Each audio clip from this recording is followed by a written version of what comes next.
So, hello everyone, it's Mark of the Jungle Plants. For today's video ay magtatanim na naman tayo with a twist, which is kasama ko po si Nenya. So, for today's video mga ka-jungle ay magtatanim po tayo ng mga plants. Iriripat po natin ito pero with a twist. Tatakol po kami with our New Year resolution. So, ayan na nga. But anyways, first muna, syempre papakita muna natin na. Ito po yung Syngonium allusion pala, sorry. Syngonium allusion, which is iriripat natin, ayusin natin yan. And another one, this is a bird nest fern, which is, ayan, galing ito sa amin. So, nilagay ko dito sa garden para maayos. Then, we have a new plant here in my garden. Actually, tumubo lang siya, di ba? So, nakita namin. So, ang tawag dito is caladium. Pero hindi ko alam kung anong variety. Pero small form siya na caladium. Ayan, may pink siya. Sa mga nakakaalam dito, please comment down below. Okay. So, New Year resolution mga ka-jungle, yan yung how you improve yourself in this 2025. Or ano yung mga, ano tawag mo nun? Ultimatum. Yes, ultimatum. Ninya, so what is your first New Year resolution this 2025 since New Year, new journey? So, para My sa'yo? New Year resolution is never naman nagbago since the start talaga. So, I will remain humble but never forget the word. So, you will remain humble. But never forget my word.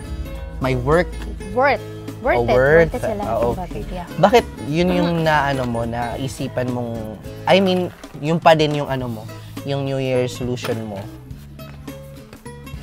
It's because kinakabahan. It's because It's because balikotos, gidpotos, ginlabuga, sulod. Basta yun na yun kasi nga, 'di ba, pag naging humble ka, humble ka lang sa lahat ng bagay despite of having a cruel like for example, may dumating na mga opportunities or may dumating na mga blessings, humble ka lang. Hindi ka like if you ano ba ito in English? Know your worth. Na hindi porket like as a fresh grad, madaming bagay na madaming mga failures, but it doesn't mean na fail ka talaga as a person or fail ka talaga as a student na nag-graduate. Know your worth lang talaga and remain humble. So, kailan pa yan na New Year resolution mo? My New Year resolution still the same. Never siya nagbago. Kailan lang? Mga mga ilang years na yan? Pero na-achieve mo naman yan. Oo, I'm humble. Pero humble naman talaga si Nenya. Matagal naman kasi kami magkakilala since, high school pa. We're friend. Tapos, kami dito kasi videographer ko siya. So, sana hindi nakakaalam, videographer ko po si Nenya. Sinali ko pa lang siya dito kasi nga, wala akong katok. Alam naman, sino pa yung pag-uusapan natin, di ba? So, my New Year resolution, ano ba? Learn to say no. Okay. Oo, yun yung parang gusto kong i-apply this 2025 na learn to say. Kasi ako, yung tao na, for example, may ipapagawa, okay lang ako. Parang, go ka lang ng go. Go ka lang ng go. Kasi, tatanggalin ko na yung go with the flow. So, wala na siya. This upcoming 2025. Diba? Ikaw din, gusto mo din yung mga gano'n na New Year resolution. Okay lang naman kasi mag-learn to say no. Kasi, not all the time free ka naman. Not all the time you have the ways talaga. Tama. Maging resolution. So, that's it. So, ano yung pangalawa? Next one is, never lose my faith in God. Wow. Feeling ko talaga santa-santa na ako. Oo.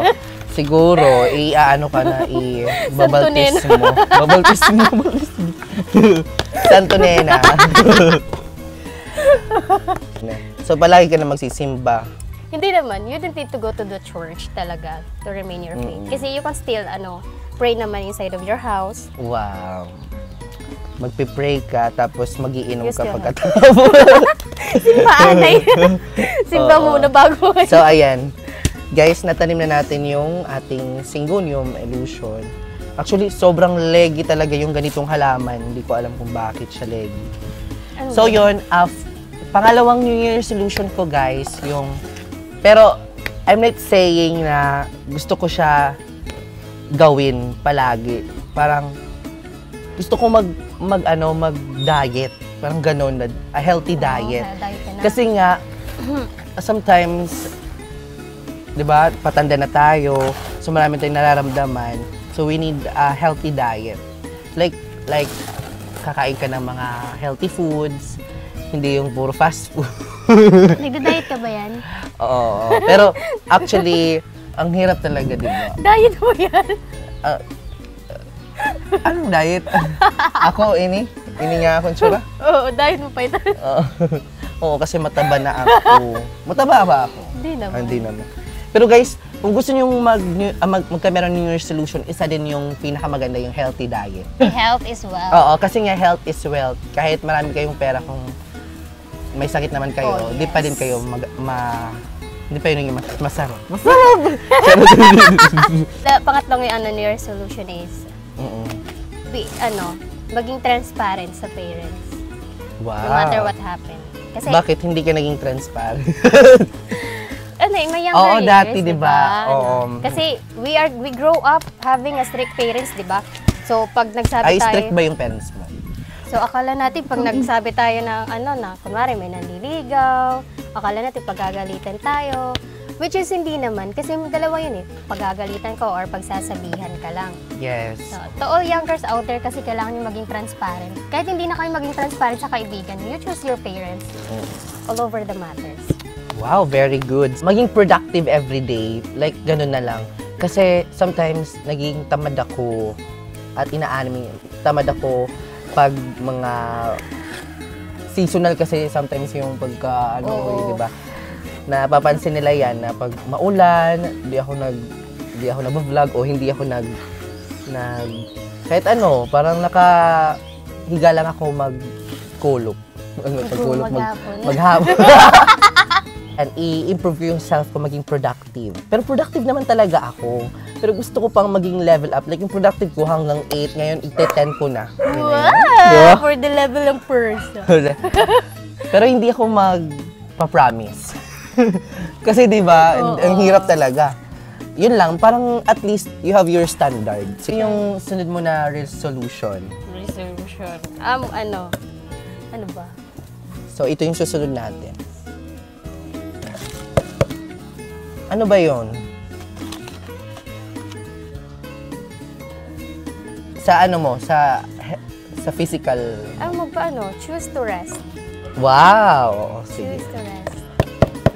So, paano mo, yun na yun, choose to rest? Kasi nga sometimes, tayo, kahit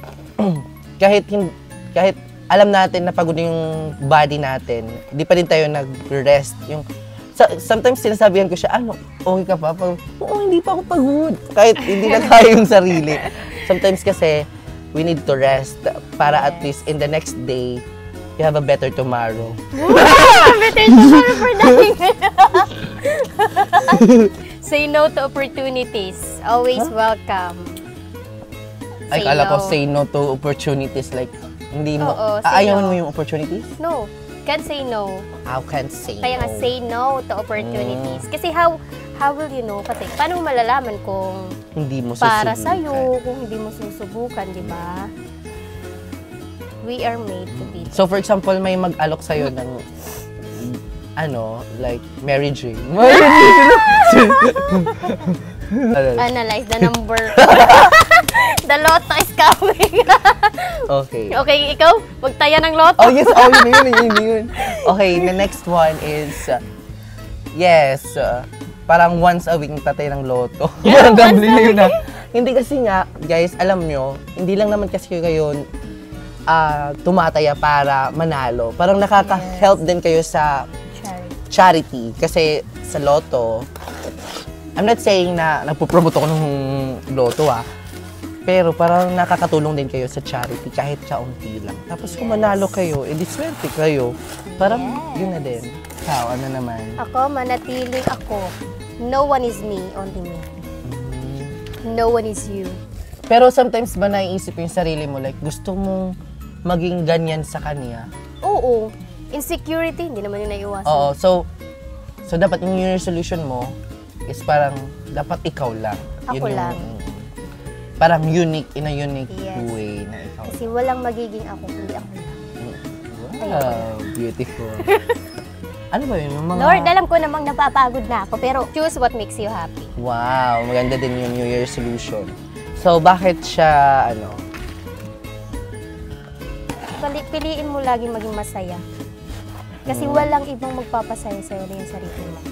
Ako naman, make the most out of it. Wow! Yeah. So, for example, kung may ginagawa kang, ngayon, may ginagawa kang vlog, tapos, itudo mo na. Kasi, go na yan. Di ba? Wala namang ibang, kasi kung magpapabukas-bukas ka pa, na itutudo mo bukas, pero ngayon hindi, nandito na yung ngayon. So, poproblemahan mo na yung ngayon, wag yung future mo. Future mo. Future. For the future. Next naman. Siguro guys, wait lang. Siguro guys, hindi namin mauubos yung 25 kasi sobrang dami. Yes. Parang ano na lang ito. Random talks talks. na. Okay. Random talks tayo. How do you handle depression despite of... how do you handle depression? Sa akin kasi sa part is, handle it with care. Wow. Hindi ni Mara. Handle it with Like, care.